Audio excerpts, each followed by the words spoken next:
École, CFA, organismes de formation et entreprises, tous les acteurs de votre réussite professionnelle sont réunis sur cette fête des métiers de l'alternance organisée par le MEDEF Île-de-France.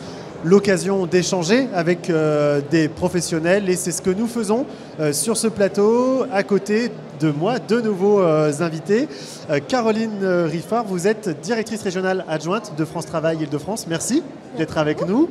À vos côtés, Lawari Merabti, vous êtes déléguée régionale de la GFIP Île-de-France. Merci également d'être avec nous. Alors on ne vous cache pas, des tas de choses à évoquer ensemble aujourd'hui. Il va falloir qu'on fasse des choix, évidemment. Mais la première question que j'ai envie de vous poser, Caroline, je m'adresse à vous.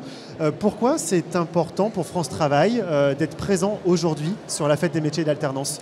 Alors France Travail est partenaire de cette manifestation auprès du MEDEF depuis de nombreuses années. Actuellement, par exemple, nous avons 150 000 jeunes chercheurs d'emploi qui recherchent des solutions. Et c'était tout à fait évident que nous serions auprès du monde économique pour trouver des solutions pour ces jeunes. Lawari, je vais vous poser quasiment la même question. Pourquoi est-ce important pour la GFIP ? Alors on rappelle que la GFIP aide le développement de l'emploi pour les personnes en situation de handicap. Donc pourquoi c'est important et intéressant pour vous d'être là ? C'est plus important, c'est très important. Déjà, on a un partenariat de longue date avec le MEDEF Île-de-France. Et à toutes les éditions, on a essayé d'être là. Pourquoi on est là ?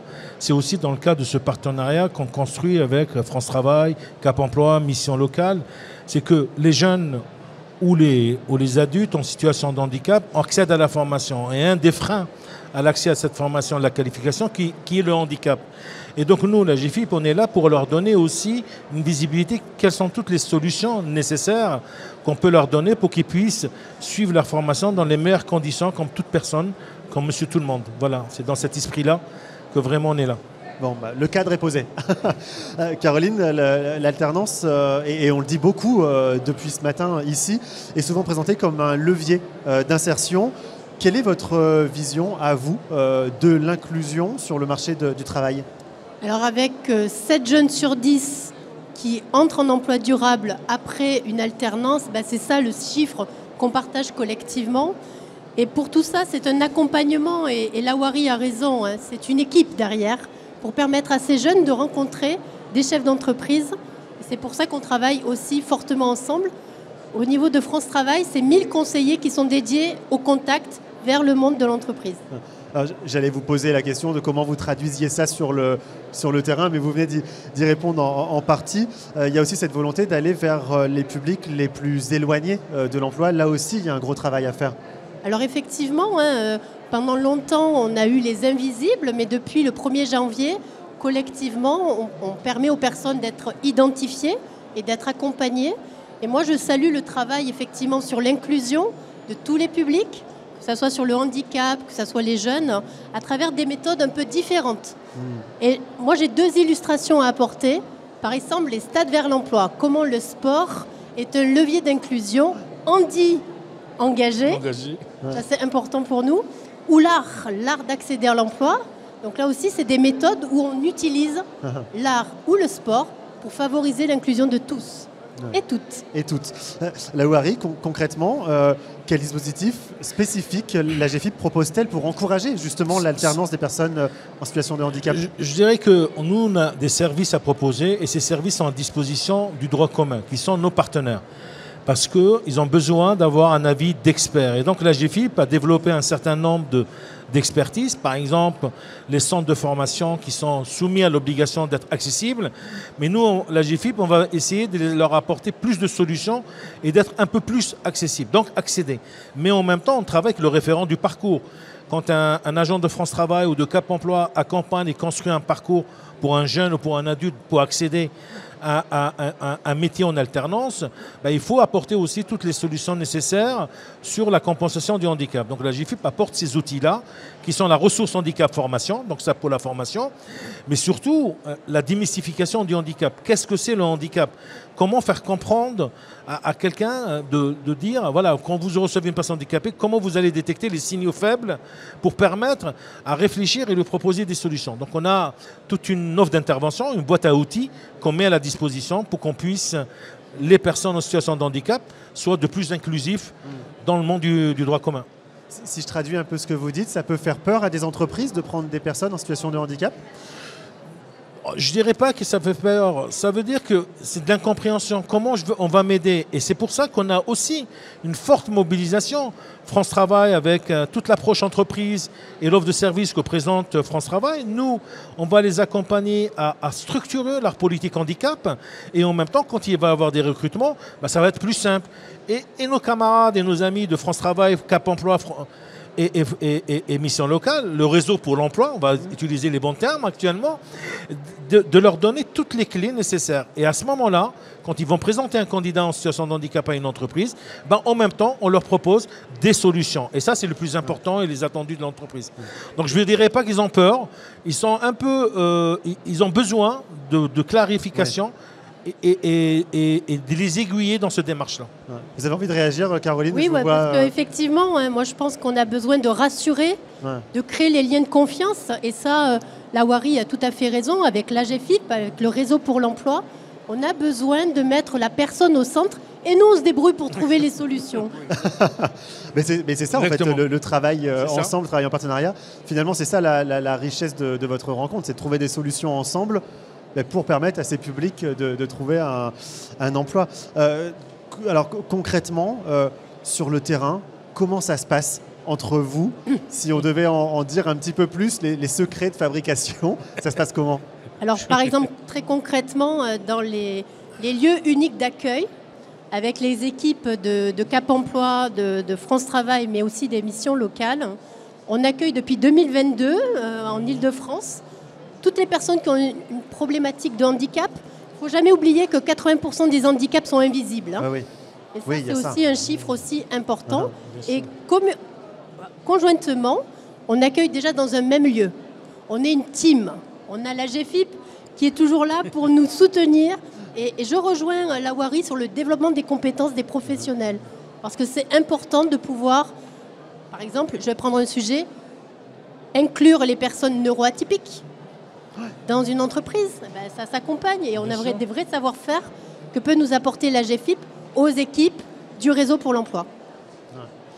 Concrètement, la Wari, comment la GFIP accompagne les personnes en situation de handicap pour les amener, les accompagner dans leur parcours de formation? Je me dis que l'approche est différente en fonction des handicaps. Je pense, on va mettre autour de la table le référent du parcours de la personne, que ce soit France Travail, Cap Emploi, le responsable pédagogique de l'organisme de formation et nous, la GFIP. Et on va essayer de comprendre par rapport à la problématique de la personne, le diagnostic qui a été fait, quelles sont les aides nécessaires pour qu'elle puisse suivre sa formation dans les meilleures conditions. Et nous, nos personnes de la GFIP sont là pour un peu faciliter, pour mettre en place tous les outils nécessaires et aussi apporter les financements. Parce que ça aussi, c'est un point important. La GFIP finance ces aménagements nécessaires pour permettre à la personne de suivre sa formation. Donc on est bien dans cette complémentarité et surtout le travail qu'on fait aussi en amont sur cette question de qu'est-ce que c'est le handicap, qu'est-ce que c'est le handicap invisible. Caroline, on en a parlé, on a pas mal de...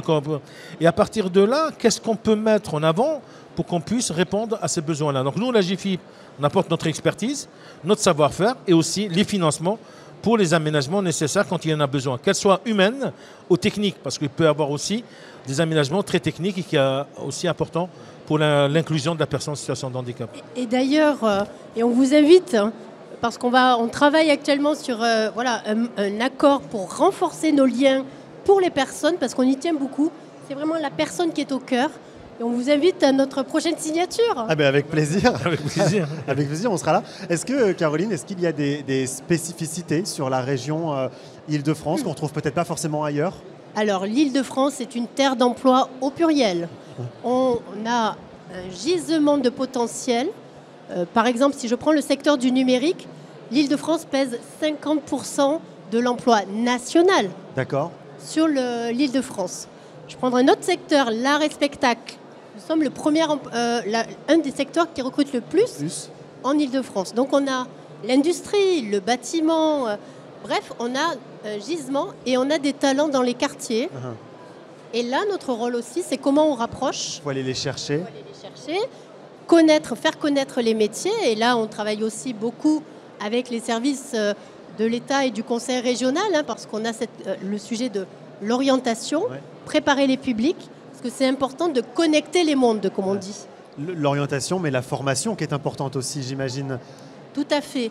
On travaille en grande proximité, notamment avec le conseil régional, les OPCO, les branches professionnelles, parce que là aussi, ce n'est pas la personne d'aller chercher, taper X porte.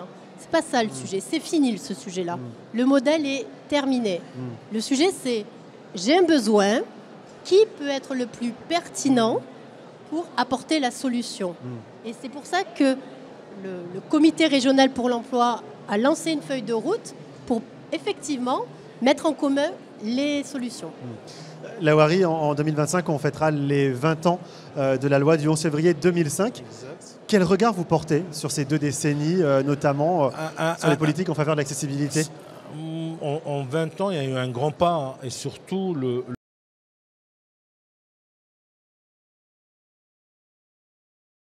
ne pensez pas à la compétence, à la personne en situation de handicap.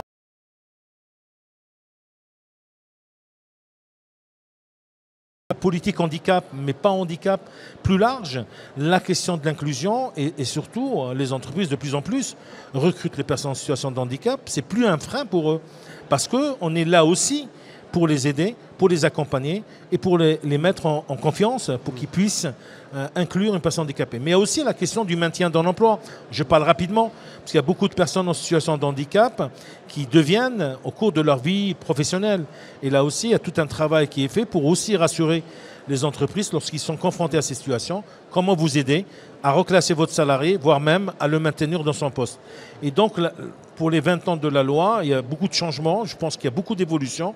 Et surtout, l'évolution que je la vois, moi, la plus, c'est vraiment nos enfants, ou nos petits-enfants, ça dépend à quel moment on se situe, eux-mêmes ont complètement oublié la question du handicap avec cette notion d'inclusion dans l'école de tout le monde. Et on voit bien, en 20 ans, ça a beaucoup bougé, ça a beaucoup changé, et on n'a plus à stigmatiser une personne en situation de handicap.